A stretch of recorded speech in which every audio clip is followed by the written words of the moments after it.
Hi, welcome.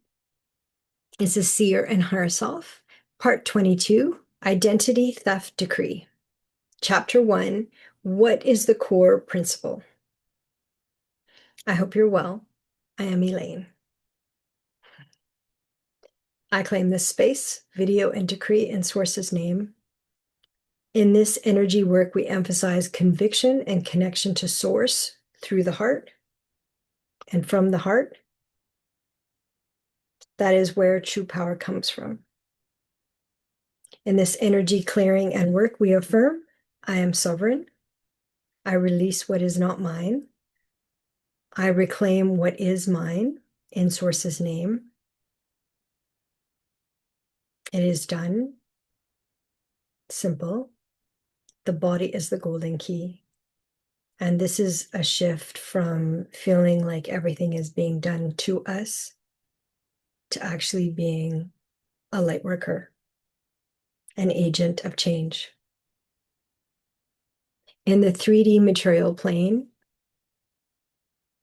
we must insist on what we want, especially what we don't want, and especially what we do want. And state it explicitly because there is so much inferred consent in 3D, in the material plane. So a perfect example is movies. You know, they show us, what's happening. Usually they plan things, 3D material plane, they plan things about 100 years in advance, and then they just roll it out. But they say, but we told the people like it was in a movie. That's inferred consent, right? Unless we're understand what we are agreeing to, it's inferred consent. And I'm told in sessions that it doesn't work that way and that crossing consent is very serious. And that's why they try to fudge consent, with lawyers, with legal speak, with we showed the people and the people agreed, that kind of thing. So in this decree, we're naming what you don't consent, so it doesn't have to be a mystery. And you're naming what you do not consent to energetically. Okay, so we're especially stating what we don't consent to and that we don't consent to these types of experiences. The higher self always leads, and I help it land in the body, in a 3D body, and we're maintaining our frequency in 5D consciousness, which is New Earth. And so in the decrees, we're naming it and we're releasing it to Source. We're not fixing, we're not judging, we're just naming and we're releasing, we're surrendering, which is the hardest thing for light workers to do. But we can do it. So the decree is done in your own voice, eyes open, fully conscious, fully present. All faculties, seeing, hearing, knowing, feeling, tasting, all operational. The body is fully present. The decree supports a deeper level of change by working directly what your body is already holding. So insight can become real movement in your life now.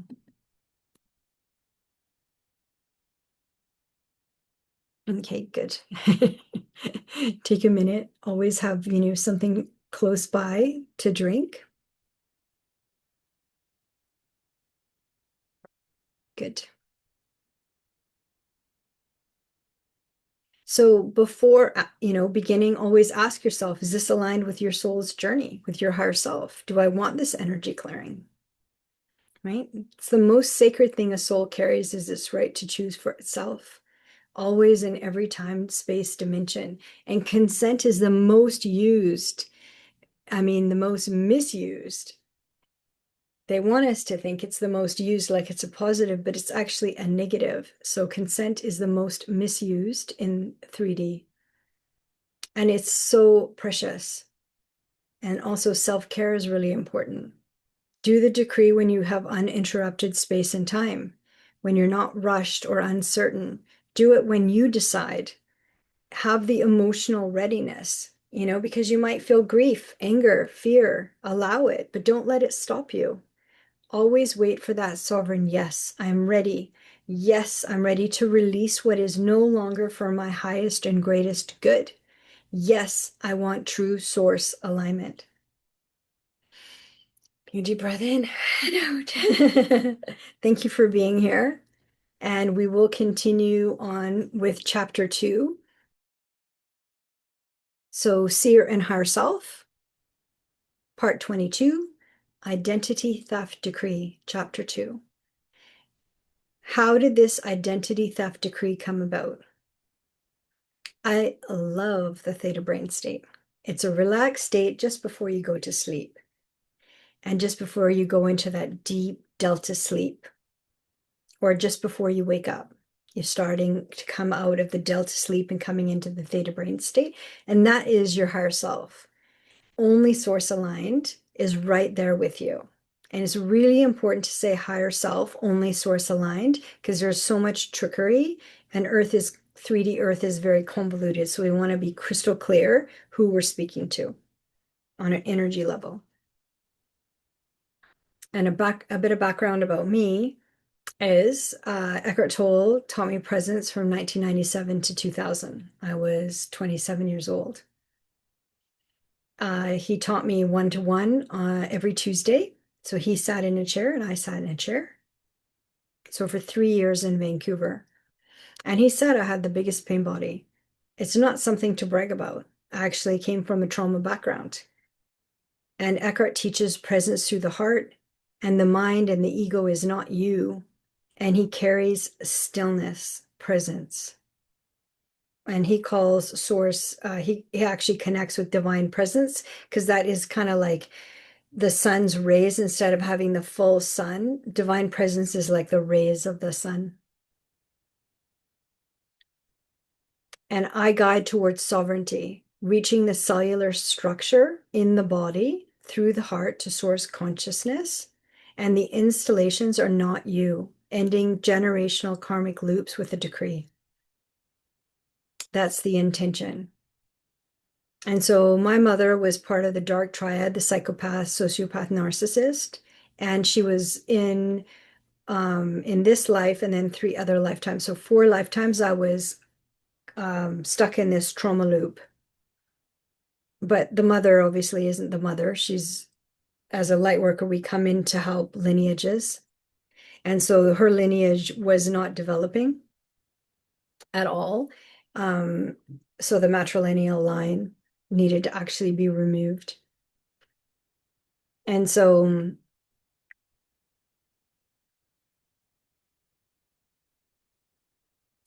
basically what I understand is that as a seer, I was like, there were murderers of seers and healers and, empaths, all the rest, light workers. And so she was one of my murderers, and so was my older brother, and then my brother and sister in this life. They've been in my life for 4 lifetimes, but they're like this group of 4 kind of, murderers in other time spaces. And then obviously pretty horrific in this life. And so I got stuck in the repetition and the 3D trickery, because they use your best qualities against you. Well, don't you want to come in another life and work it out? Don't you want to like help? And I got really stuck, like to the point where I awakened in consciousness, getting to even 7D embodied with Eckhart's help as a teacher with the mirroring and holding frequency. And I could meditate and everything could disappear in the room except for his eyes, like Eckhart's eyes. I would see Eckhart's eyes and everything else would disappear. So I was able to go into that pure source alignment, presence, and let go and surrender. And then I was like, oh, and then the mind came in. Oh, well, don't you want to help? Oh, you don't want to awaken and end your suffering and then your family is still suffering. And I talked to Eckhart and he said, they're not interested. They don't want this. And I said, oh, but if they knew how good it felt, if they knew, if they knew how good it feels to be connected to the heart and not feel blocked. And he's like, nope. And I was like, well, I have to try. And he said, you can't take 7D consciousness or 5D consciousness and bring it to 3D consciousness. It doesn't work. It's like a frequency. 3D is horizontal. 5, 6, 7, 8, 9D is vertical, connecting to source. So it doesn't work. And I was like, well, no, Eckhart, I'm going to do it. And he said, it won't work. It will be very painful and will take you 23 years to reawaken. And you'll need like weekly somatic help, like a psychologist. And all of it happened. All of it was true. I did. I had regular weekly somatic therapy for 16 years. What I did in 3 years with Eckhart took 23 years out in the world by myself. And so that trickery is real, and the karmic loops are real. And we think that we're helping, and we're not helping. Anytime we're sacrificing ourselves or getting hurt, it is not helping anybody. But I did something really interesting though as a child. Like whenever my mom did something, I called her the witch. So whenever she did something, I automatically did something in order to live. And I was really little. Like I started doing this from when I was like really little. Like I can remember at 2, probably. I can't really remember much before that, but still that's a lot to remember. So whatever the mother did, I called her the witch. So whatever the witch did in this life to my very tiny body and to all those tiny bones and all those private parts, once I could write, I would write the witch did this today. And I would list it all. So I was like 5, 6 when I started writing. So as soon as, we started school, but really at 2, 3, you're starting to doodle, drawing pictures, 4, 5. So I would write, I would draw, and I would say, the witch did this today, and I would list it all. And she searched my room, the witch. She searched for my diaries, my writings, my pictures, and she got my 2 brothers. One is a year older than me, and one is a year younger than me. And she got them to search my room that I shared with my sister and find all my diaries, pictures, writings. And then she got them to read them out loud to everybody. And then she told them to destroy them.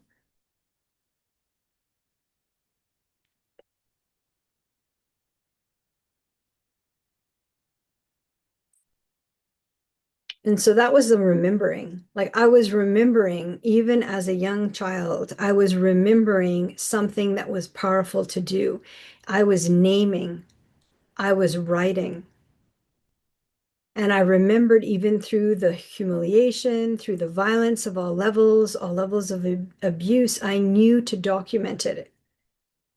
And the other thing that I did as a child intuitively was to dream and to imagine. And what I imagined in my dream state, so the theta brain state, so I would see this as my higher self, is I would dream that there was this library under my bed and it had this big book, like an ancient, big kind of golden book, like leather bound, big ancient book. And I would update this book energetically with my imagination. And so once I couldn't do it physically because my mom, basically the witch, but I called her the witch, she truly was a psychopath and a witch. It took me a long time to actually, it wasn't until I had my own child at 41 and I saw his tiny head and his tiny hands and his tiny body and how vulnerable he is that I stopped making excuses for the witch. She wasn't violent because she had 4 children to take care of. She wasn't violent because she had a big house. She had, everything taken care of. She just had to be a mom at home and my dad did everything, and then he brought her more help and we had her 2 sisters live with us as well. So my dad was always trying to help her. And so she was violent because she was violent because she needed that energy. because she couldn't process love. She couldn't access love. She couldn't access the heart. The only thing that gave her energy was violence, shame, humiliation. And so I would remember, or I would see under my bed, had this ancient library that had this big book. And I would update the book energetically with my imagination. So I would speak it. And so, how did I know how to do this as such a young child? I was kind of ganged up by the mother and the three siblings and then two aunts. And they were a malicious gang. And I survived in spite of them in four lifetimes, including this lifetime. But they were gross. Like when you're a seer and then you have to see things as they are, it was really hard to see those four lifetimes and to accept that, yes, that's what happened. And the other thing I did was talk to God, and it went like this pretty much all the time.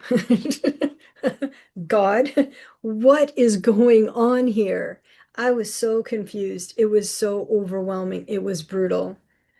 My dad, he was an empath, and his mother was an empath. They both have passed away. They both have died, and the mother has died. So,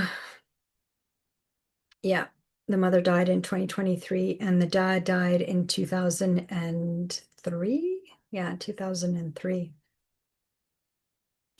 Yeah, and it was interesting. Like I was 33, 34 when he died, and he was like 33, 34 when I was born.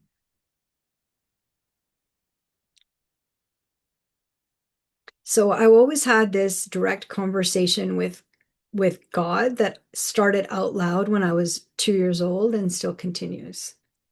And so even though I was in an extremely powerless position and completely overwhelmed and my body needed a lot of healing and a lot of help, I still found a way through. And so I would say that what was trying to happen was like an identity theft. Right. So my mother, the witch, didn't want me to remember like who I am.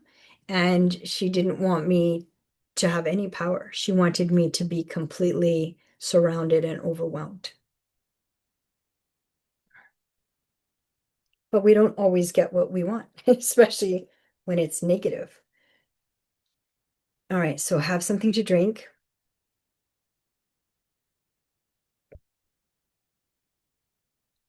Good. And I'll see you in the next chapter. So chapter 3, Seer and Higher Self, part 22. Identity Theft Decree, Chapter 3, what does a decree help with? Right? Because we don't want to be wasting our time.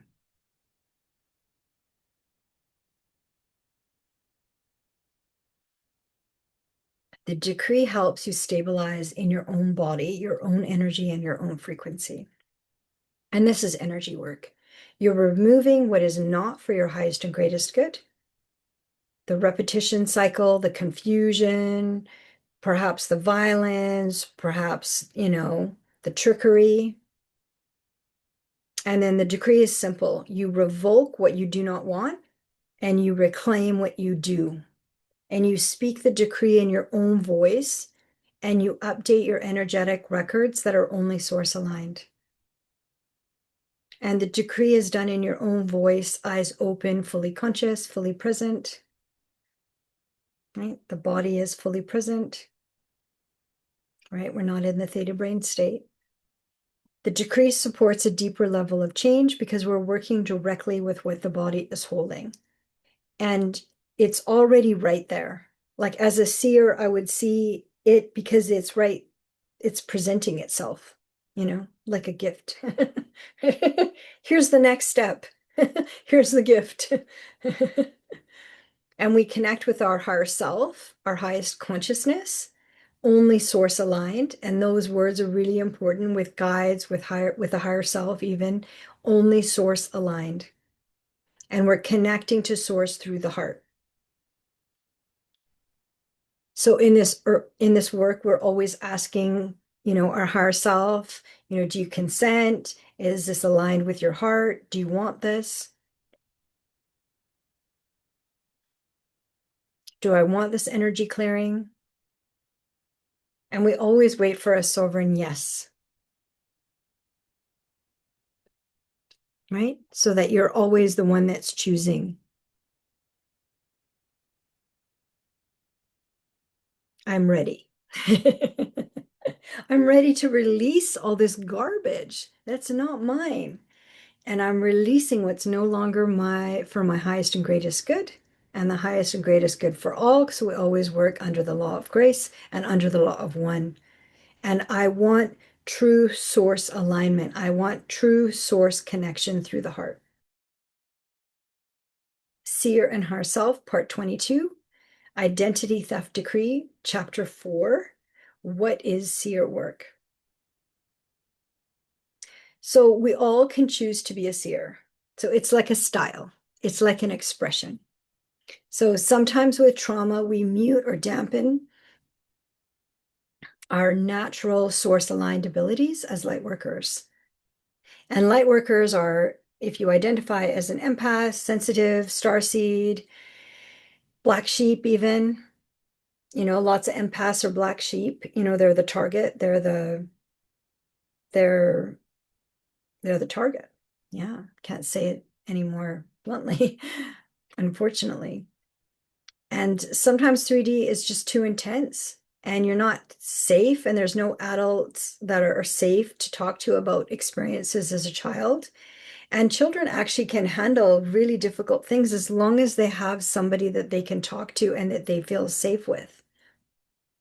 In seer work, we're looking for the installations. We're looking for the overlays, the interference, not the monster, not the entity, not the dark beings.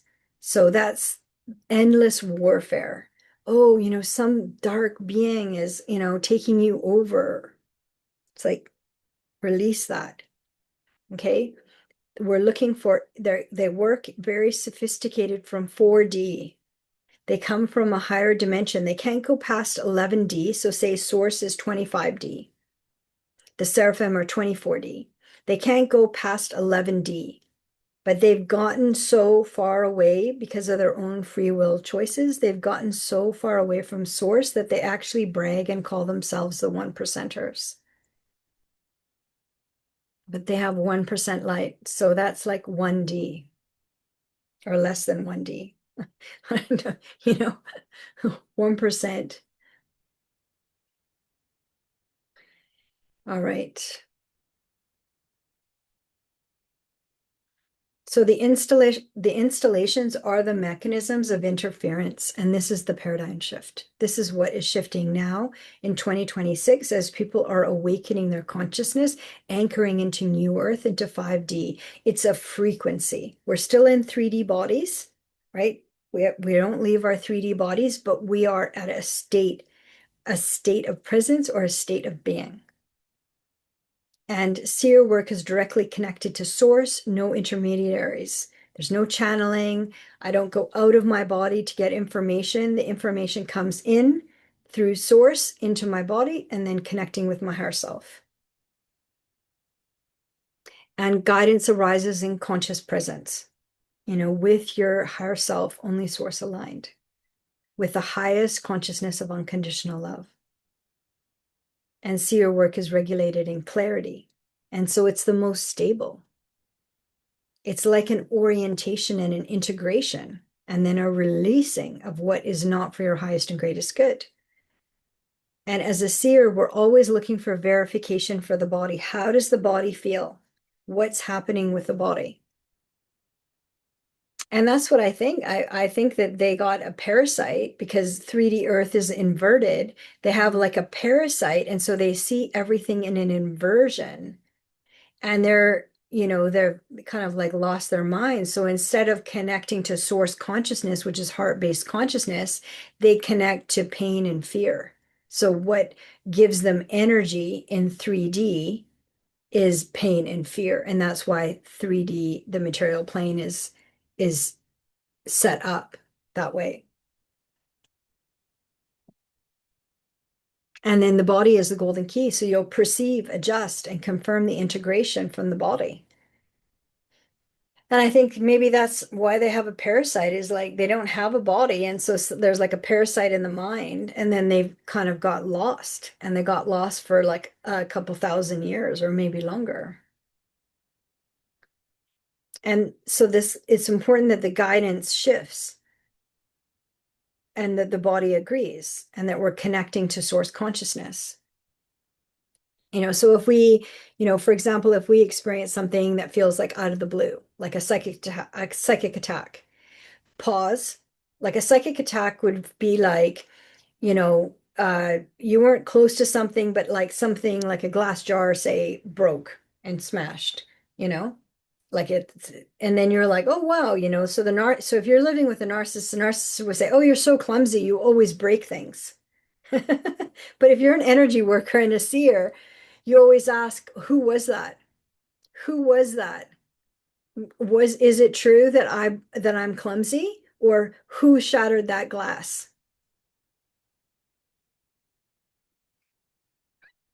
Okay, and you pause and you name it, and then you say who did that, and then you wait and receive the information. And so you don't let the mind trick you, and you don't let the dark triad trick you that you're clumsy. If it's an attack, you name it as an attack. You pay attention and you name it in source's name and you send it to source. And you say, I do not consent to these type of experiences. I send this attack to source and I ask for compensation from source. So as a seer, you're perceiving current situations and you're sensing the clearest path forward, and you're always checking in the body and the nervous system. Okay. And then we're going to document it in the identity theft decree. So seer work is precise because it is embodied. Welcome. This is Seer and Higher Self, Part 22, Identity Theft Decree, Chapter 5, Rose-Colored Glasses. So empaths, sensitives, starseeds, black sheep are all under the umbrella as lightworkers. So they've come here to help in terms of holding their source frequency and awakening their source frequency. So what happens though with empaths, and you may relate to this, is you see others' potential. You see others' higher selves. You think that you're seeing the regular 3D version, but you're seeing your higher self. And you're seeing your higher self, but you're also seeing other people's higher self. So this is an example. I had an aunt. This is how I was shown what it means to have rose-colored glasses. And in order to embody 5D frequency, new earth frequency, we need to admit the way things are, not the potential or the higher self potential, but actually the way they are in 3D. So I had an aunt that I liked, and she had similar hands to my dad. So it was like a nice reminder. I didn't see her that often, but in the awakening process, I needed to see who she is and how she's connected to the dark triad of my siblings. So my two brothers and my sister. And so on the 26th of April, 2026, what I saw was I could see that we were driving in a car. And I looked over and I could see that she was a Draco reptilian. So we are not judging. I'm not saying I'm better than a Draco reptilian. I'm saying that that's what I saw. So I'm not judging. I'm not changing. I'm not saying, oh, she can't be because she's my aunt. She's my dad's sister. That can't be true. I'm not saying any of that. I just look over and I notice and I don't react. Okay.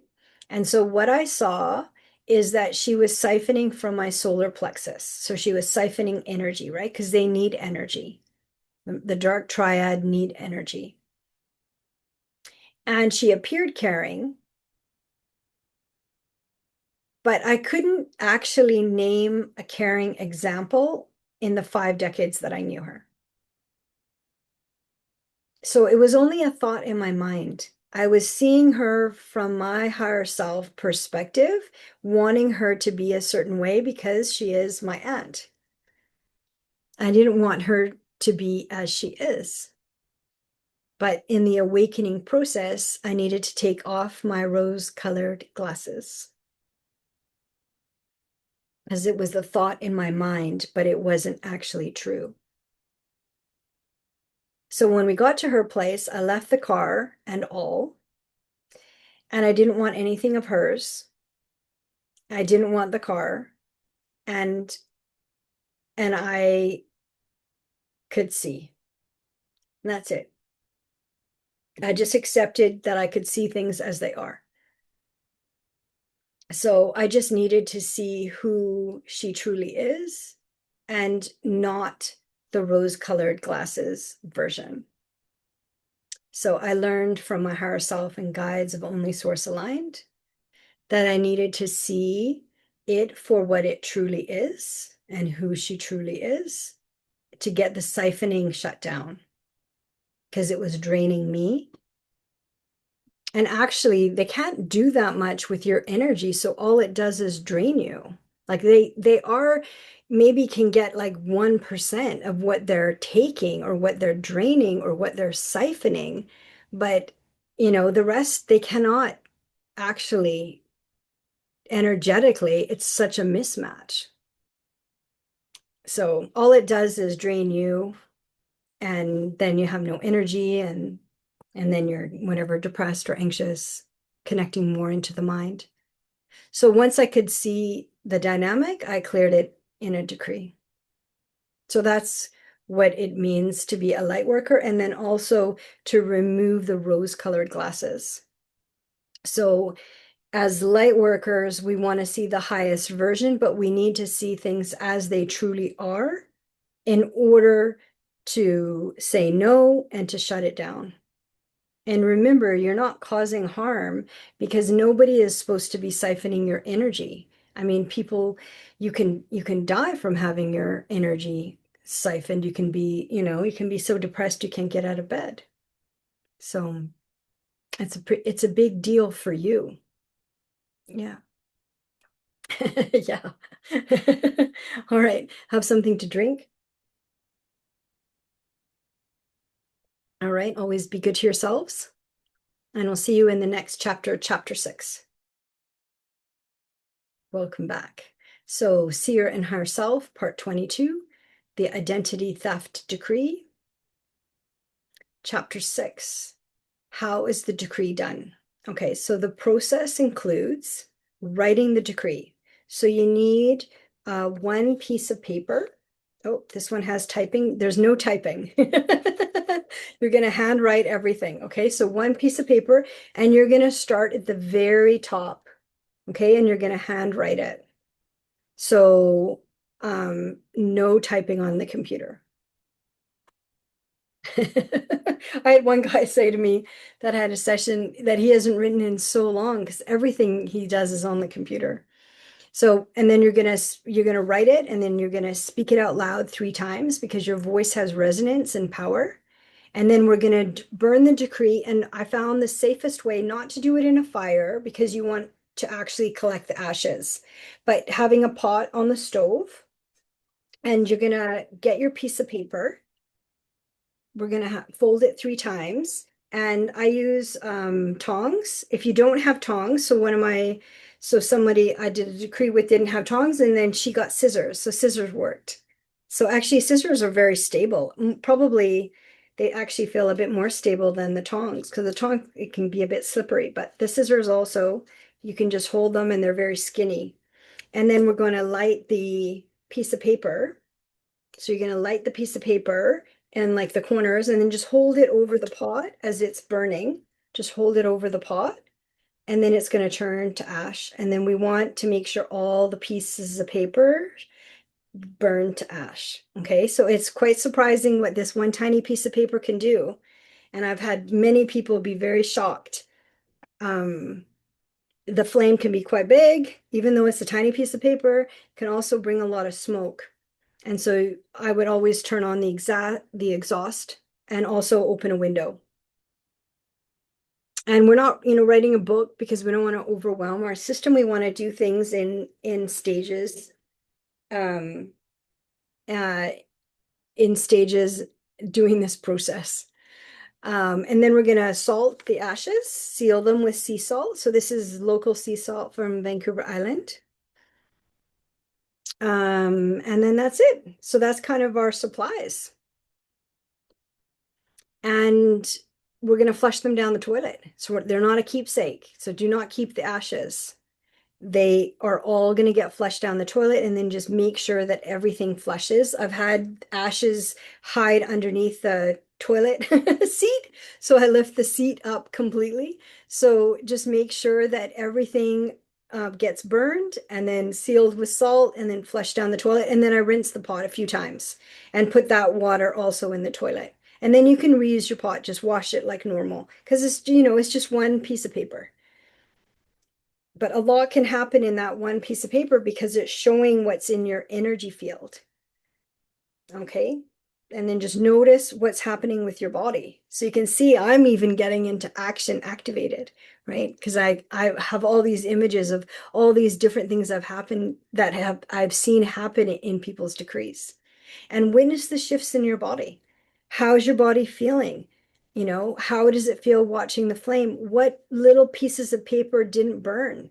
I've had people's names not burn after you fold it, and it's impossible. After you fold it 3 times, there's a person's name that doesn't burn, or a date, or a word, or a few words. So it's really interesting to notice that, and then just, relight those little bits that don't burn. And then if some ashes kind of fly out of the pot, I've seen that lots of times, is just pick them up safely, with your scissors. You can just kind of pick up the little end of the piece of paper and then put it back in the pot. Whew. All right. So the emphasis is always on your awareness and your authority, but notice these words, what they do to the body, and then what they do to the fire, to burning, the burning process. Like, it's amazing because they are getting transmuted, and it's like a fast track to source. We're sending all of this to source. Okay, good. Have something to drink. Energy work can be very intense, right? But it's a good intense because you're really freeing up your system and you're seeing how things can shift and transform. All right, see you in the next chapter. Thanks for being here. Okay, so Seer and Higher Self, Part 22, the Identity Theft Decree, Chapter 7. So identity theft examples. Okay, so this is what I've been shown kind of over the years as identity thefts. And these actually happen more than we want to acknowledge. Okay, so I'll just describe to you what I was shown and what happened, and then use your own discernment and then decide for yourself. Okay, so I'm going to use personal examples and then also examples of what I've seen, from others. Okay, so one example, when I first started doing QHHT, quantum healing hypnosis technique, Dolores Cannon's official technique, and I started in 2023, and I did it pretty intensely for 2 years. And so a lot of my clients that came, they also were seers, healers, medicine women, shamans, they're light workers. And they were there to understand like who they are. And I always felt like, our higher selves know each other. Yeah, because we always felt like we knew each other, but we just met. So I had one woman come, and she's, she doesn't do energy work. She's a business person. Have a lot of people that are really financially successful and successful in their careers. And they're also like high vibrational in service to source people that are awakening their consciousness. They're awakening, embodying 5D consciousness. And so this is 2023, late 2023, I'd say almost 2024.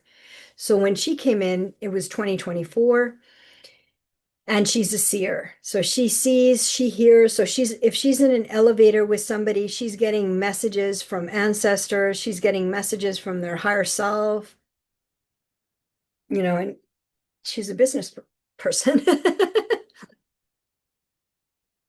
So she came in because she was like getting quite overwhelmed, but she meditated, and she was really good at meditating, and her husband and her son, they had a very harmonious family, a very loving family. And I thought, wow, like this is like the new earth dynamic where you have light worker mom, a light worker dad, and a light worker children.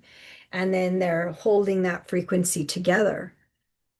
And then we were having the session. And so this is quantum healing hypnosis technique. So she's, in the theta brain state, like eyes closed on the laying down. And she said, "Oh, Dolores is here." And I thought, we're trained, like do not make the sessions about you, you know? And I said, "Oh, really? Does she have a message, or like what's going on?" And she said, "Well, no, she actually is going to come in front of you." And then what she saw, and she's describing what she's seeing, is Dolores Cannon put her hands on this is energy work, right? So use your discernment. But I'm just letting you know this is what she saw, and then you can decide for yourself. So what she saw was that she put her hands on my shoulders and looked straight into my eyes. And then, her message was, like, "Oh, I'll, whatever, be doing whatever, lots of sessions or something like that." And then, and then, and then I said, "Okay, well, that's good." And then, she's got to go, right? Because it's the client session, and she didn't have a message for the client. She had a message for me. And so in that session, we had a really good rapport. We had a really good like talking part, of the session. We talked for a few hours. But once, she went into hypnosis, it was almost like we lost an hour of time. Like I'm paying attention to time. She's paying attention. She's very fully aware person. And so what I understood is that is how attempted possessions are. And because she was a seer, she could see what was happening. And so I could feel it, but she could see it. And so the way they do that energetically is they have to go in front of the person, put the hands on the shoulders, and then look through the eyes, right? And so that's why I asked, like, who's the message for? Like, why are you here, basically, right? So, and we both had a weird feeling after the session. Like we both didn't feel good. And actually, her husband intuitively came and waited in the lobby for her because something didn't feel right. Something didn't feel good, but in the moment we couldn't name it. But afterwards, it was easy to name. It took a while because it was hard to admit because I had rose-colored glasses for Dolores Cannon and her method. I wanted her method to be for source, for consciousness, for awakening, not for siphoning, but that's what I was shown. I was shown that that's actually how attempted possessions happen. And they always are kind of testing you, seeing, how, can they take you on? How strong are you? How embodied are you? How much can you see? Can you, and I thought, well, yeah, I can handle it, because that's what I said about everything. It's garbage. I could not handle it. So, of course, it was, I got very drained doing those sessions. And that's what siphoning does. So that's like an example of an attempted identity theft, right? So they want to see how strong are you, and then can they take over this body, basically. And then, it happened more than once. And so, I stopped doing those sessions. And I had been doing energy work starting with Reiki since 1990. So I wasn't new to energy work. I wasn't new to seeing people's higher selves. I wasn't new to feeling energy and shifts in energy. Okay, so that's one example. And then another example I was shown when I was doing this decree was the mother. So the mother is the dark triad, so she is a psychopath. And it took me a long time to admit that label for my mother. So I went to a really good psychologist, like Eckhart said. For 23 years, I needed to awaken slowly, weekly, but I awakened to with Eckhart in 3 years in 1997 to 2000. And so the mother died in 2023, and my brothers and my sister didn't want me to go to the funeral, but my aunt, the aunt that I gave the example, she actually called me and told me. And so I thought, okay, well, I'll go to the funeral. But I didn't realize that they didn't want me to go. Um, but they didn't tell me that directly, but it was just like inferred. And so I went, and then one of my cousin's husband, he's not that bright of a guy. He's an okay guy, but he's not that bright. So I would say he'd be easy to kind of take over. And he was like staring, and I thought like he was, in the front row and I was in the back row, and he was like, turned around and he was staring. And of course, I'm not close with my family, so, whatever I thought, he's I didn't know what he was doing, but I was kind of ignoring him. And then for one moment, I made eye contact and I felt like an instant yuck, like, oh, gross, like yuck. Like I felt it in my gut. And I thought, what was that? It was like so gross. And and then I left, I didn't stay for the whole thing. I left. And and then I felt like, there was this energy around, like things just kept happening, in the house. And it felt like this energy. And then my desk light flickered. And in that moment, I was like, that's my mom. I never had that thought in my life that a light flickering would be like a dead person, you know? And I was like, that's my mom. And because they have to brag that they're around, that they're creating interference. But the way I understand it in terms of like identity thefts, and this is energy work. So remember, this is energy work. Always just be safe. And if this information doesn't feel good, just ignore it. Ignore these examples, okay? Your safety and security is the most important. But how I understand is they actually need to go through another person, like, so they're not in 3D anymore. So my mom has died. She's not in a 3D body anymore. So she's hovering in, 4D. So she's hovering in 4D, but she needs access to somebody on 3D. So I would say that that was my cousin's husband. She had access to him because he's not embodied. And so when he made eye contact, I would say that it was her that was making eye contact. It was the mother. And then basically, because they need to go through somebody so that they can kind of track you, you know, make contact. And she did. And then it took me, a couple years to figure out that, it was that she was around. And I have lots of examples of different things that I experienced, but most of them were, it's always the eye contact, the hands on the shoulders, if they can, like energetically, hands on the shoulders, and then looking in the eyes.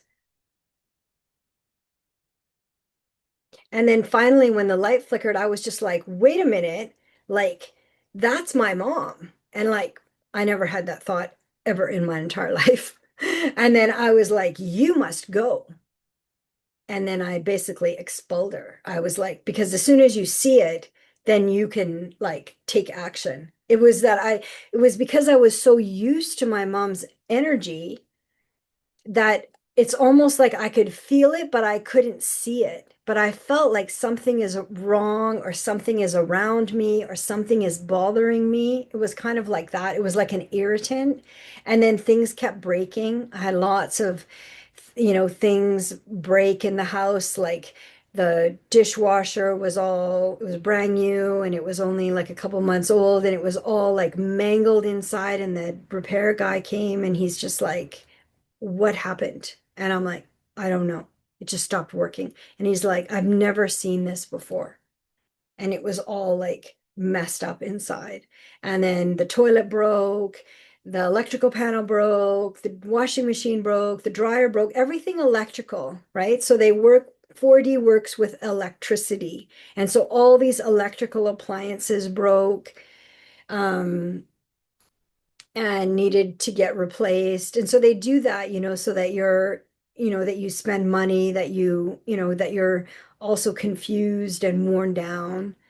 Um, and I had like this crystal, like I had slept with two of them and they broke and they cracked in half. And I'll kind of get into more of the psychic attacks at another time. But this is more about how like identity thefts happen. So these are examples of like, I guess a stronger word would be like a possession, but 3D is always like freaking everybody out. So it's like, why use words that freak people out? Because it's an identity theft. They're trying to steal your identity. But they always tell on themselves. They always have to brag. And my mom's brag was the light flickering. And then I didn't need to get rid of the light, but I did because I didn't want to see that again.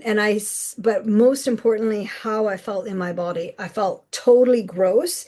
And it's like I knew it was my mom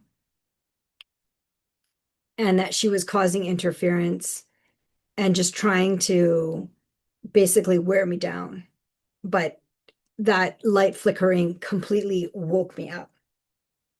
So this is 2025 when it happened. So it like completely woke me up. So in a way, they helped me, like I actually embodied and awakened faster.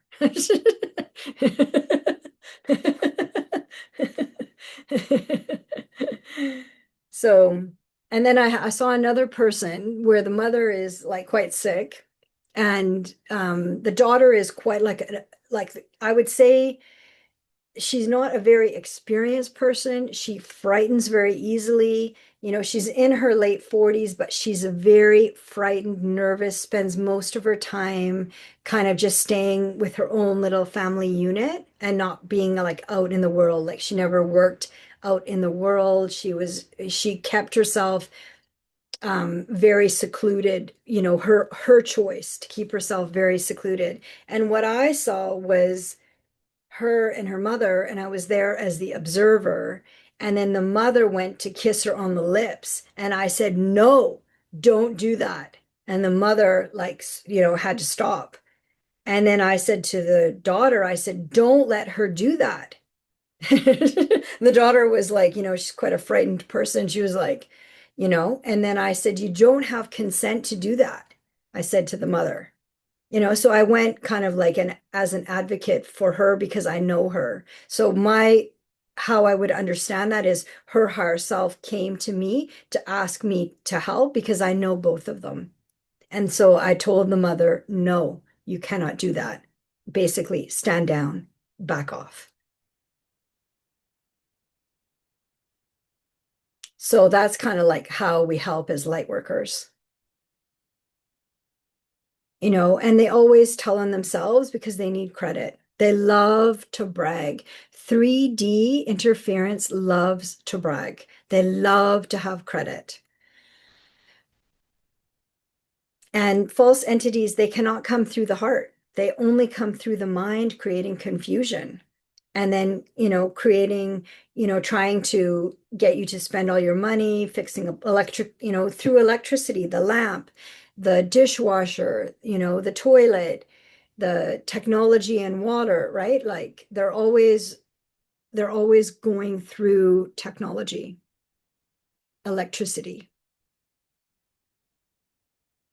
And they go through the mind, try to confuse you, but you don't need to be confused because you can just name things as they are And I wasn't like, oh, my mom, she's so bad and I can't believe. It's like, I can totally believe, that I can totally believe because I felt in that moment, what is he doing? It was weird. He was staring like and turned his whole body around. It was weird. And I was like, what is he doing? And I looked at his eyes and I knew it in that moment. And then I left. I left the church and I was like, I knew something had happened. But I wasn't totally, crystal clear about identity thefts in 2025. I wasn't clear. 2024 and 2025, I was not clear about identity thefts. I was awakening to identity thefts and what they look like. And then obviously, so then I can describe it and then see if this is something that you've experienced. But just remember, it's almost like how it's been described for me is like we're flowers growing in the muck, like lotus flowers, but the flower does emerge even through the muck. And just remember, free will is a cosmic law, right? So they're crossing free will. So as soon as you say, no, you do not have my consent, that stands. And I send this experience to source. And I claim compensation. And I did a decree on all of those experiences. And so as light workers, we think, well, we're here to help. We have like heart consciousness. We're anchoring in 5D. Why do we get attacked? So bad. I hear that and I felt that way myself. But remember, we're cosmically connected through our heart to source. And that is a rare commodity in 3D and on 3D, the material plane. And so your energy is considered a hot ticket item. And so when they do these attacks, they receive what they call like a dark triad bonus. They actually do. But if you catch it and you name it and you send it to source, then the opposite happens. But it's all from source. And so they don't want to get caught. And they don't want you to catch it in the moment, and they don't want you to name it because that's actually the most powerful thing you can do as a light worker. And when the mother was expelled out of my house, it felt like this darkness was lifted and you could feel it. There was something in the air, and then now there's nothing in the air.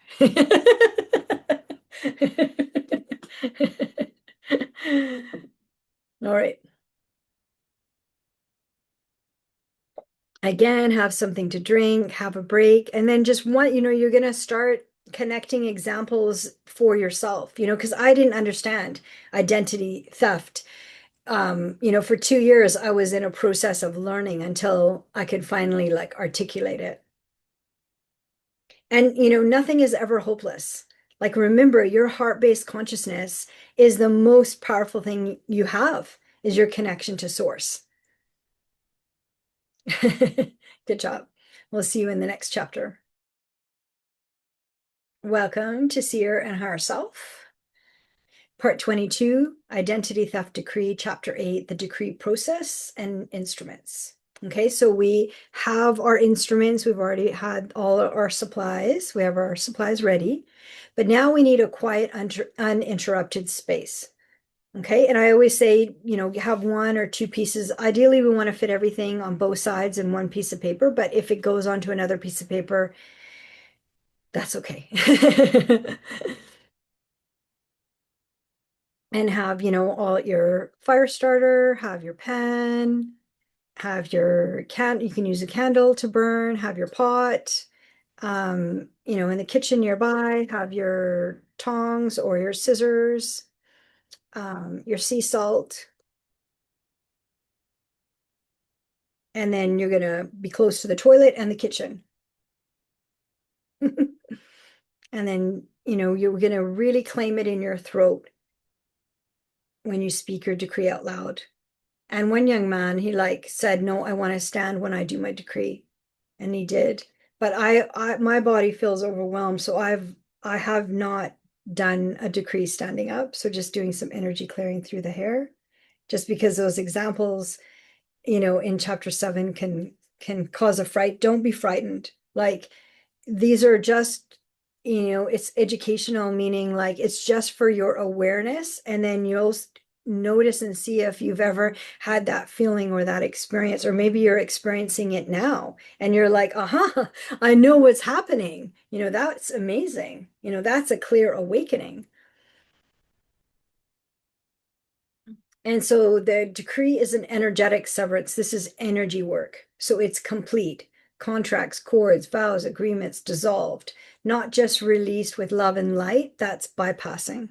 Okay. So it's a severance. We're naming it and we're saying what we revoke and we're saying what we reclaim. And so you're no longer energetically connected. Like I'm no longer energetically connected to the mother. I'm no longer energetically connected to Dolores Cannon or quantum hypnosis, right? I'm no longer obligated in their timeline. I'm no longer obligated to my aunt in this timeline. And then with the mother, I'm no longer obligated in those 4 lifetimes in other timelines. So there's 3 other timelines I was connected to her, and those have been closed. And I'm no longer available for their games, delays, manipulations, and especially siphoning, right? They're siphoning your energy. But say they siphon 50% of your energy, but they can only take 1%. And so 49% of your energy just goes down the drain, basically. And then you get drained, right? That's kind of how it works.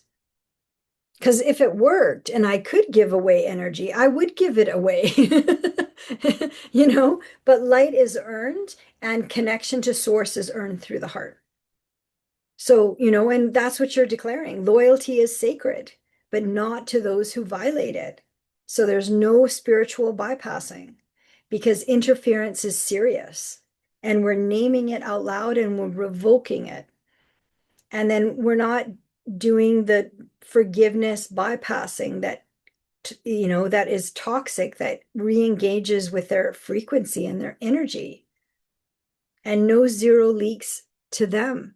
Like no energy leaks to them. And no access to your energy. Not because of blood, not because of shared incarnations, not because they're an ex, not because they're a relative, not because of any reason, right? So it's like your energy is your own, and we're meant to be kind of like our own kind of energy connectors to source. Yeah, good. So just clearing there, I can hear it, my higher self, just clearing the divine masculine. So the divine masculine holding very strongly, grounding in this information, right? So we feel very secure, not frightened, not startled, very secure. So the divine masculine anchoring. And so why would you do this? You know? And it's because energy cords are draining. Control cords manipulate your thoughts and your emotions.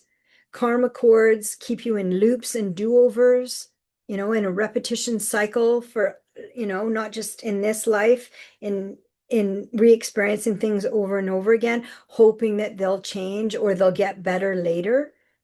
That's not my experience. I have not experienced when people are energy siphoning and they're part of the dark triad, the Draco reptilians. They do not improve with age. They usually become more desperate, like the one young woman's mother, where she potentially is dying. And so she wanted to take over the daughter's body.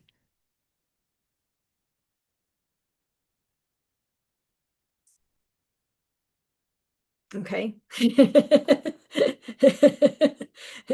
Once you see it, it's not so scary. Once you name it, it's not so overwhelming. Okay. So it's like when I was learning and I was seeing, I was like, what am I learning? What am I seeing? It felt very overwhelming. But now I'm through the door and I understand it. And, I can hold in presence and it's like literally, it does not affect me. So like I feel like that seeing that and helping that young woman with her mother and telling the mother no. So in chapter I think it was chapter 7. It was, yeah, chapter 7. So identity theft examples. So yeah, I just, I saw it and because I was so clear myself, then I could do it for her. So that's when I know that I've really embodied learning something, when I can take action very quickly and easily for others. And it's like I didn't feel bad. Like the mother is not meant to live and take over the young daughter. Like, the young daughter has her own agency, her own life, her own family, her own children she needs to take care of. So, the answer is no. So, all right. Thank you for being here, and I'll see you in the next chapter. Seer and Higher Self, Part 22, Identity Theft Decree, Chapter 9. So we're going to do a simple guided journey for protection and clearing. So good timing, right? So might have felt like a few things might have come up in the body in those examples.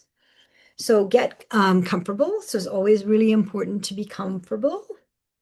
And I'm going to get comfortable. Okay. And then I open, always like opening the shoulders, open, open, open, connecting, grounded into the earth. Just going to fix my microphone. Okay, as we're moving around, so we're clearing, clearing, clearing, clearing. We're just going to do a quick, clear energy clearing with my hands. Good. And then I just shake it off. Basically, we're going to shake it off. So everything that is not for our highest and greatest good, we're just going to shake it off. Okay. And then we're going to connect through they're saying more shaking off. So let's do some more shaking off. Whew. And then take it, just release it to source. So let's connect through our hearts, and we're going to go into the inner body, to God, source, divine presence. And we're connecting to that inner pillar of source consciousness with our higher self, only source aligned. That's very important, only source aligned. And we're going into the inner body, down to the feet, and through to Mother Earth and New Earth. So we're connecting to 5 to 9D consciousness through the heart to New Earth. I've heard that our physical bodies can be 9D embodied. Okay, and just releasing some tension in the nervous system with the hair. So the hair works like an antenna. So we thank the ancestors of the land who have come before us, but are only source aligned. We ask for the veil between ourselves and source to dissolve.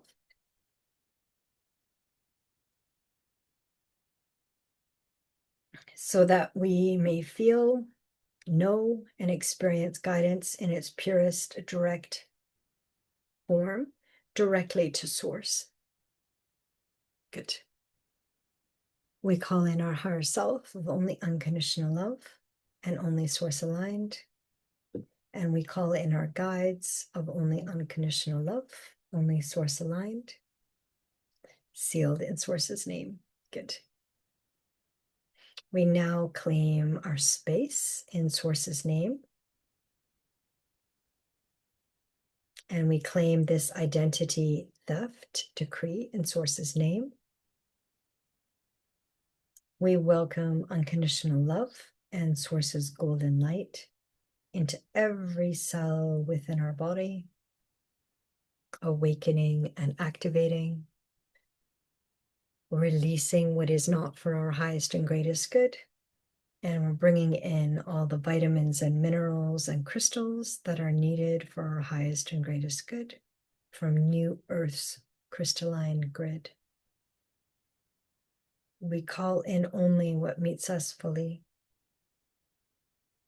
We release all the echoes of those who could not. In this time, in this space, we stay with ourselves to love without collapsing. through the heart, to feel without apologizing, and to only call in what honors us.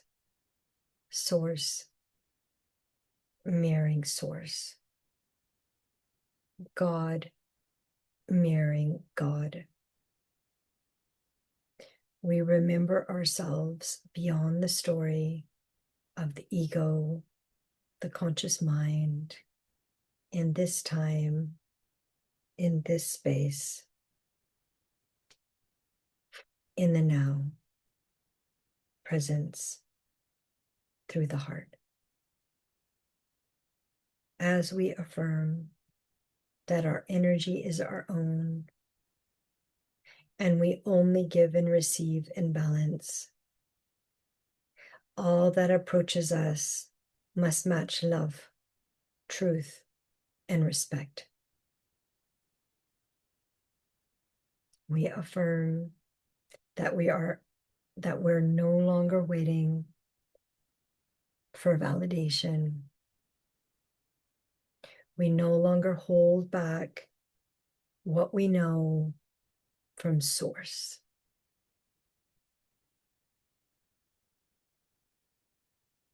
It is here that we revoke all false light, false white light, false love, and identity thievery that is common on 3D Earth and elsewhere. We stay embodied within the body, our inner compass, divine presence, the body as the golden key to source. Consciousness. May our higher selves, fully aligned with only source, guide this decree with love and the highest good for all. Now, let's walk in full remembrance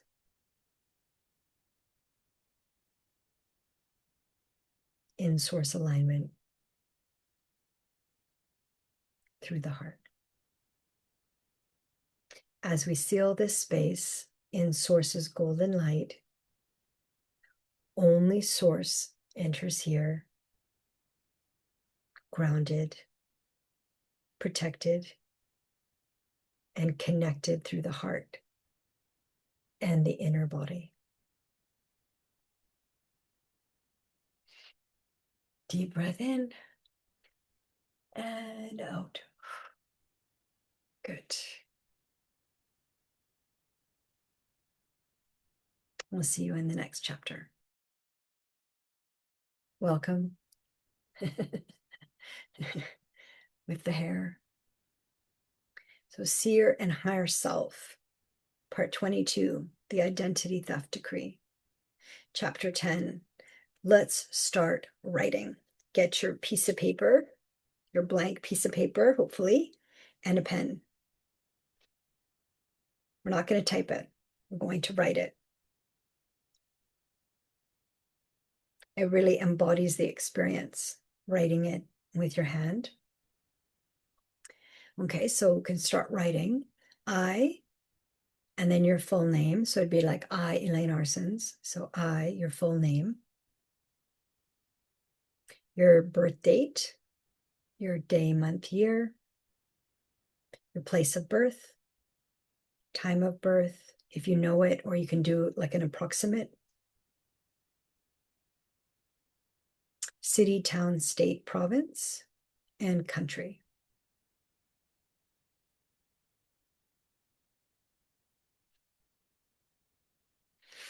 Good. In full source sovereignty, source, S-O-U-R-C-E, sovereignty, S-O-V-E-R-E-I-G-N-T-Y.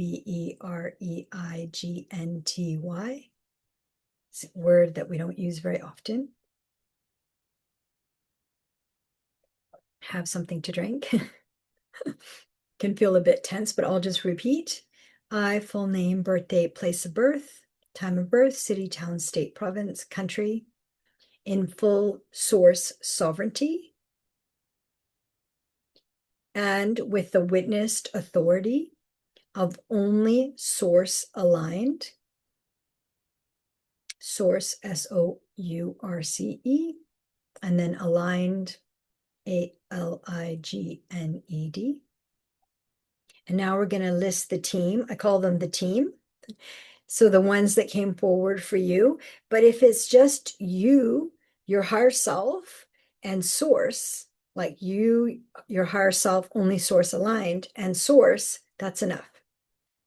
Right? We don't need any guides beyond that. But I found that with different decrees, there's different guides that have stepped forward and they are only source aligned. So I do test. And the ones that are source aligned, they don't mind being tested.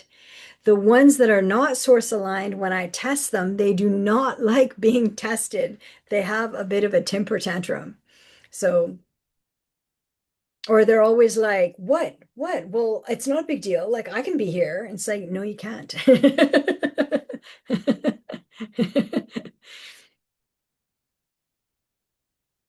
So, it can be, any examples like, like for me, the guides that have stepped forward and my main guide that has stepped forward my whole life has been Yeshua, Jesus from the crucifixion timeline. And I was like very resistant and I would only call on him if I was like almost going to die.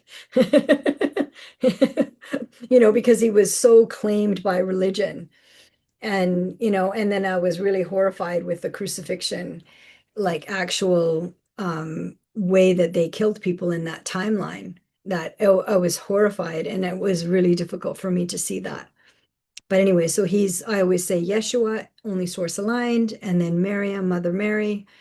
So Yeshua's mother in that timeline, in the crucifixion timeline. So Mother Mary, so Miriam, Mariam. So Mar I am, right? Buddha, Ganesha comes forward as well, only source aligned. Archangel Michael, always, he comes in and he clears cords all the time, but I always say only source aligned. And then, whoever comes forward for you, it can be the whales, the dolphins, the eagles came forward and helped me a lot from 2020 to 2023. And the trees, the sun, new earth, you can name. In the Egyptian expression, who enacted Priestess Maat, Maat, which was the heart on one side of the scale and the feather on the other. And then we have to basically go through those stages of awakening, but our hearts need to be balanced and cleared. So in order to anchor in 5D consciousness. So and then I just write no sneaky snakes. And then this home is sealed in Source's name. I hereby declare, issue,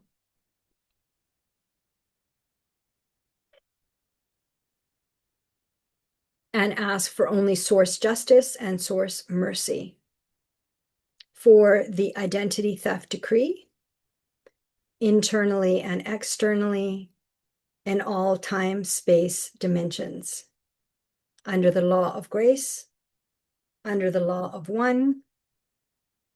All are expelled from my field, and all interference and theft are all recorded in the records. And if there's any words that you don't resonate with, you can always, use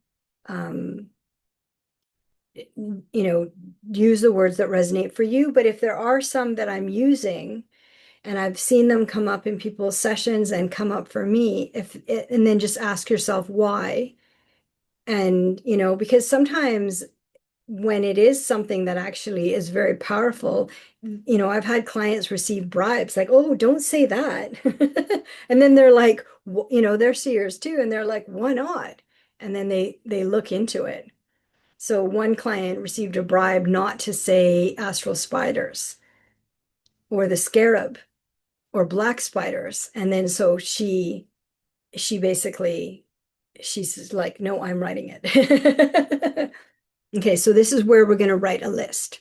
So I revoke all false, and then I put a colon or an equal sign. Identity thefts, known and unknown. So we're being really thorough in this decree. So imposters, social insurance numbers, birth certificates, false identification, thievery of identity, money, resources, timelines, digital IDs, energy siphoning from 3, 4, 5, 6D towers, attempted possessions. The wind just picked up, tossed my umbrella on my balcony. Installations, contracts, cords, vows, karmic agreements, soul ties, hooks, comes up a lot actually. Energetic metal shards, SHARDS, energetic connections. And this is quite strong, so it's strong language, but remember, we're wanting the deepest clearing. So energetic rape. It's very typical in 3D, unfortunately. Sexual assault, sexual interference, sexual abuse, energetic siphoning, off-planet siphoning, right? Siphoning from 4D when you're in 3D, manipulations, emotional manipulations, trauma bond, thievery, access, interference, false contracts, installations, overlays, physical contact, energetic contact, access. We'll put siphoning in again, desperation, hive mind, covert control, unworthiness, negative belief in God, source, divine presence, fear mongering, voice blockages, body holding, personal expression, power, imposters, negative entities. Like I would consider my mother, part of the dark triad in this lifetime in those 4 timelines. I would describe her as a negative entity. Injustice, manipulation, attempt of possession, siphoning energy, false family, false relationships, false light, false white light, love bypassing, guides, psychics, power dynamics,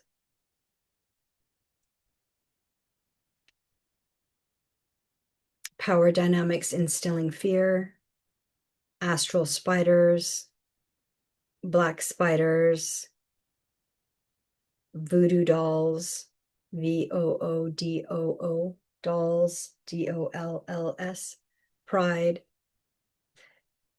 livestock, corruption. Like they kind of see us like livestock, like they can just electrically prod us to kind of move around and do whatever they want. Corruption, theft, DNA convolution. Convolution is CONVOLUTION, and spelling doesn't matter, but we're just being thorough. Off-planet siphoning, trauma bonds, mental traps, womb traps, womb installations, reversals, guides. And remember, this is all false. So false guides, false psychics, false clones, black hole systems, trauma bonds,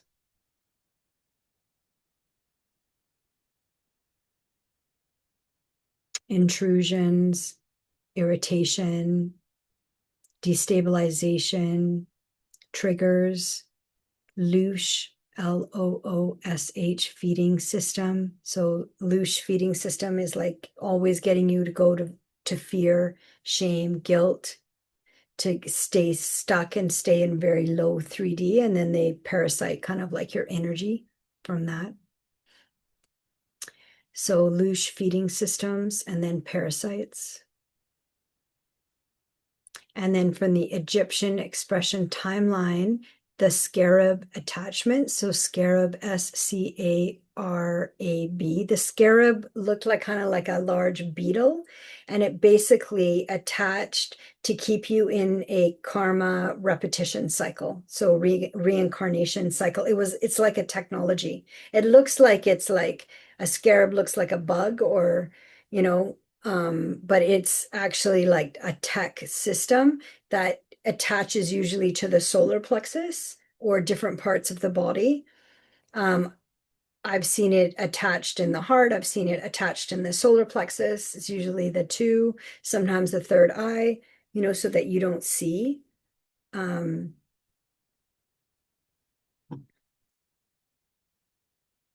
I've seen energetically like the black spiders being ejected out of the eye.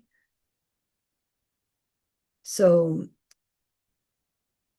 scarab attachments, I've seen that as soon as people are anchoring in 5D, they usually appear, they reveal, it's shown that it's there because it needs to be removed. And then Archon corruption parasites, possessions, attempted possessions, electrical energetic prods. That's what I've seen from 4D. They kind of like the way cows are herded. They kind of like electrically, like this is energy work, right? So they're electrically prodding, you when to spend money, to, eat more, like to drink more. Like there's always this electrical prodding to kind of keep, basically keep you in control, keep you depleted. Electric energetic fences, overlays, energy sucking tentacles. And that's what they look like as a seer, seeing them, like they look like tentacles. And then we're like, have to release them and they leave this kind of residue. And then that all needs to get cleared out.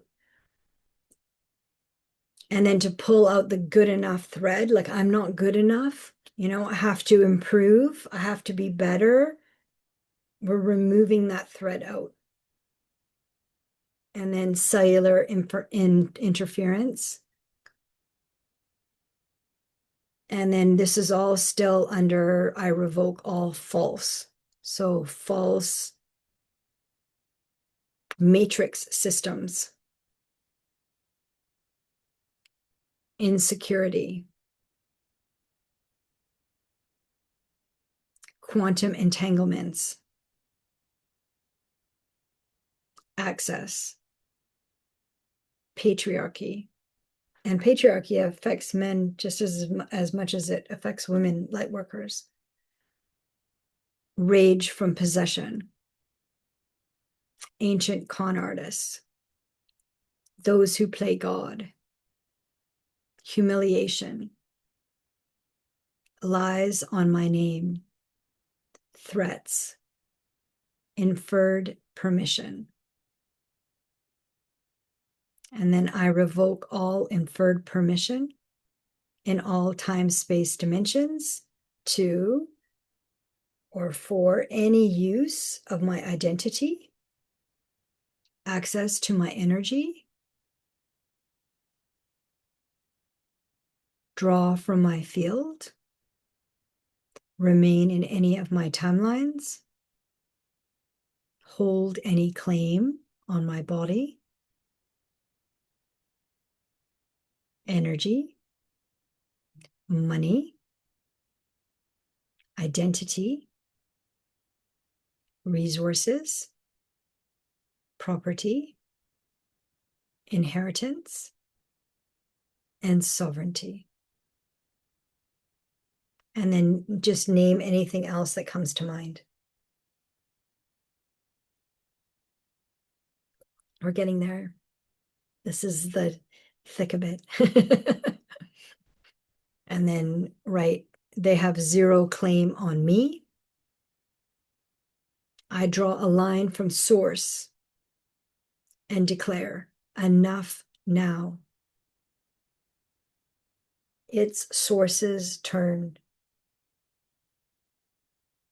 I send all to source.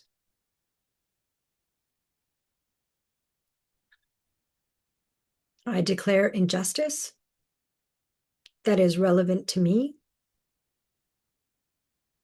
And it's important that it's relevant to you. And that's why I use personal examples, because that's what's meant to be a way shower and a light worker, that we're experiencing it and that we're naming it and then we're revoking it and then we're sending it to source. And then continuing with writing, I do not consent to all identity thefts, money thefts, material thefts, possessions, relationships, attempted soul possessions, humiliations, gossip, lies in my name. If you're a light worker, you've had a lot of lies on your name. It's not funny, but it's like, it's so typical. You know, when you see so many people in sessions and then it's just rinse and repeat. You know, they have no creativity, the dark triad. I eject identity thefts, money thefts, material thefts, body thefts, lies in my name in all time, space dimensions. I do not consent. Inferred consent is not consent. Or any known or unknown consent that would require a lawyer for explanation of the full picture is not consent.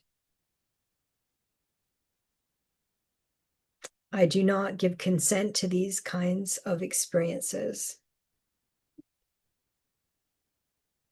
And now we're going to write who we sever cords to. Okay, so that can be family members, it can be exes, it can be bosses, it can be anybody that has made your life so difficult and confusing are usually part of the dark triad, and they're placed there on purpose. So I sever cords too, and then I put a colon or equals, and then name the people causing obstruction. So you can name the dark triad. We can name the psychopath, sociopath, narcissist without naming them individually. So I sever cords too, and this is all under the list. Soul possession, archons, reptilians, Draco reptilians, Anunnaki, Annunaki, they interfere from 4D. Yaldabou, Yaldabouj.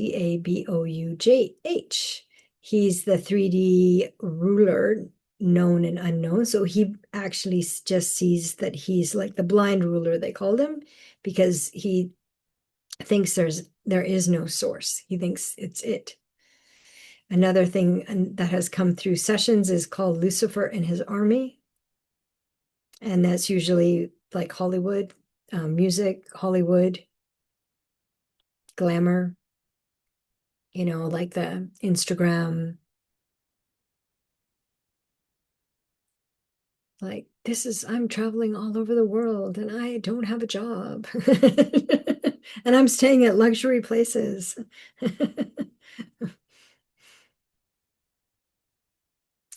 So Apple, iCloud, tech, and AI, Microsoft. And then name any people that have created pain, confusion, or obstruction or obstacles in your life. and then name the people until you feel complete. And then I usually put their name, and then if you have their birth date, I'll add their birth date in as well. But you don't have to, or just the year if you know it. I demand the full balance of all transactions, money spent, and time invested. I demand reciprocity for this injustice from source, and all is sent to source and then to sender. And then we're going to do another list. I eject, E-J-E-C-T, and then a colon or equals. I eject these attacks, soul possession attempts, false white light, karmic loop trickery, identity thefts, and all of the above.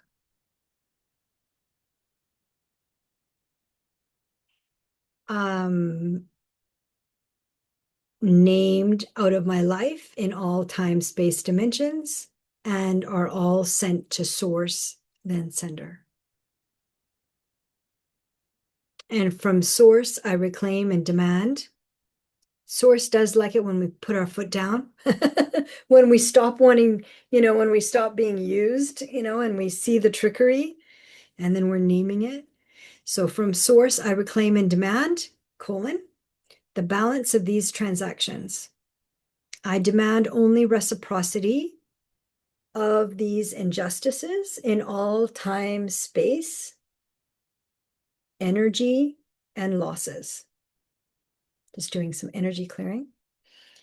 I choose the royal path with source. And with royalty comes conviction in service to source through the heart. That's true royal service, not like what we've been told, what the royals are in 3D. So it's in service to God through the heart and source, and service to divine presence through the heart. And if you're not comfortable using the word God, because of course it's been very convoluted in 3D, then connecting to source or divine presence. Okay, and then we're continuing writing. My full heart, all energy given, all time given, all innocence taken, all loyalty extended, all hope invested. My trust, my vulnerability, my heart, my dignity, my power. I reclaim my power. I reclaim my energy. I reclaim my source-appointed inner and outer divine guidance. I reclaim my complete and total freedom in all time, space, dimensions. Source mirroring source. Good. I was patient. I gave chances. I am complete. And keep naming what you reclaim if there's more. Okay, make this personal to you. And then continuing on, all chords, and then a colon or equal sign, all chords, C-O-R-D-S. All chords are severed, dissolved, and nullified across all timelines, meaning, and you don't have to write this down, past, present, future, all dimensions, 3D to 9D and beyond, and then all incarnations, earth and elsewhere. And then continuing writing, good job. Maybe have something to drink.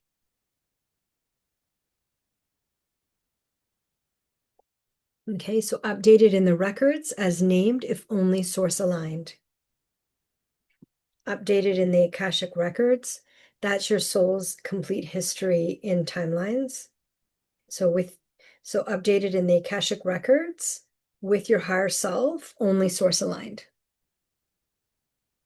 Okay, so you can say the Akashic records, only source aligned. The Book of Life, only source aligned. It's the divine records of all souls and their contracts. So the Book of Life, so only source aligned. And then the Book of Tapestry, only source aligned. Aligned, ALIGNED. Okay, so the Book of Tapestry, so updated and protected. You don't have to write this down, but that's updated and protected. This is in the Egyptian expression timeline with Priestess Maat, MAAT, with the heart and the feather. Okay, and Anubis or Anu, ANU, or Anubis, ANUBIS, and Amput, ANPUT, in the Egyptian tradition expression timeline were the ones that enacted the law, which was Maat. And the law was the feather and the heart. And so you can't go in the higher dimensions without having your heart weighed, basically. And then the cosmic records, only source aligned. And that's recorded by Thoth in the Egyptian tradition expression timeline. So you don't have to write that, but just the cosmic records with Thoth, only source aligned. And I've found that has become really powerful in people's sessions, is naming Thoth and having those records updated. This severance is final and irreversible, only source aligned. I reclaim this body is source, moving through this sovereign instrument of the embodied being on earth in a 3D body. I am complete, I am free, I am sovereign, and only source aligned. This severance is permanent and final in source's name. I thank my team, the all of only source aligned, my higher self, only source aligned, for witnessing and protecting this identity theft decree. Thank you for your devotion, help, love, protection, and support. I claim this identity theft decree.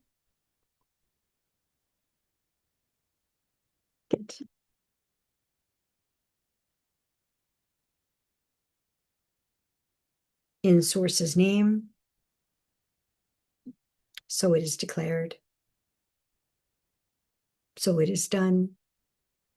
It is irreversible. That's a good one. It is irreversible with unconditional love in the name of grace under the law of one. It is sealed in source's name. It is sealed in source's name. And this line, client has gotten a bribe. I am not of their realm, meaning I am not of the 3D realm, the loose system. And this realm has no claim on what I am. So it's sealed in source's name, just going back, it's sealed in source's name. I'm not of their realm, and this realm has no claim on what I am. And so be it, it is done, claimed, sovereign, no vacancy. And then signed in sovereignty, almost done. Signed in, so of the writing part, signed in sovereignty, your full name, today's full date, and your signature, and your sigil if you have one. Sigil is like a representation, like a drawing. Oh, I have mine somewhere, but I'm not going to find it right now. Okay, good. So there's your piece of paper written on both sides. Okay. And now we're going to read it out loud 3 times before burning. And notice how your breathing is feeling, how your body is feeling. If you feel tired when you're reading, I mean, when you're reading it out loud, when you're speaking it out loud, you know, how are your body sensations as you move forward? And yes, it needs to be read 3 times. Okay, and then once you're done, you're going to fold it 3 times. So once you finish it, so pause the video, so read it 3 times, and then you're going to fold it 3 times. So the first fold seals your identity, the second fold seals your sovereignty, and this third fold seals your frequency. Okay, and then safe preparation for the decree, burning the paper. Okay, so in the kitchen, burn it safely in a pot. Keep in mind that you're collecting the ashes, putting salt on them. My sea salt, Vancouver Island. And then you're going to flush them down the toilet. And just keep making sure all the ashes burn, and use your discernment, follow your intuition and your gut instincts, okay? It's really important. And then really check, because they're like little stinkers, you know, they like to like come fly out of the pot, the ashes, or, you know, stay on the toilet instead of getting flushed down. Or you flush the toilet and it's just ashes from one piece of paper or two. And anyways, it's so interesting what happens. You know, always let me know how it goes. I always love to hear the stories of that, you know, the burning of the piece of paper, and it's not so simple. All right, take care, and we'll see you in the next chapter. All right, so Seer and Higher Self, Part 18, Identity Theft Decree. The Identity Theft Decree, Chapter 11. So self-care and practical support. So this is really important, you know, because tears may come, dreams may come in the next 3 nights or the next week. And then, you know, write the process down in your journal, because you're going to forget. And when you look back, you're going to be like, oh, yeah, that happened, you know? And then I find a way of releasing from the body, you know, the energetic tentacles, the energetic cords, is Epsom salt baths. But you can also just do a foot soak with Epsom salt, because the feet are grounding points, and all the organs and the systems can release through the feet just like they can, you know, with the hands. And just, you know, 15-20 minutes. And then it really helps stabilize your crystalline structure, your light body. So we're, you know, going from a carbon body, thick density, to lighter light body, to diamond body. So nature always is a fast track. You know, be in nature, touch the earth, touch a tree, touch a plant, smell flowers. You know, it really literally is a fast track. And be good to yourself. Rest as you need it. It's really important. You may need more rest than you expect. And then before going to bed, call in your higher self, only source aligned, and state your intention for your sleep. You know, an example of an intention is, I only allow those with a benevolent nature and only source aligned to be with me when I sleep. I declare this space is mine in source's name. You know, always use your own discernment, keep what resonates, leave the rest. You're the boss of this space. And then, you know, I can also ask, what's come through sessions is ask for an extra code of shielding, energy updates, upgrades while you sleep, adjustments to the nervous system for your higher self to be in the driver's seat with you. And the higher self leads, and I help it land. So let's end here. Sealing all in Source's name, the golden light of Source. I thank you. If you want to join a YouTube live to ask questions or just to give feedback on how the process went, I always love for people to come say hi or ask a question to Seer and Higher Self. And we'll see you in the next one. Take care. You know, with so much gratitude, from my heart to yours. It is really important work. All right. Take care.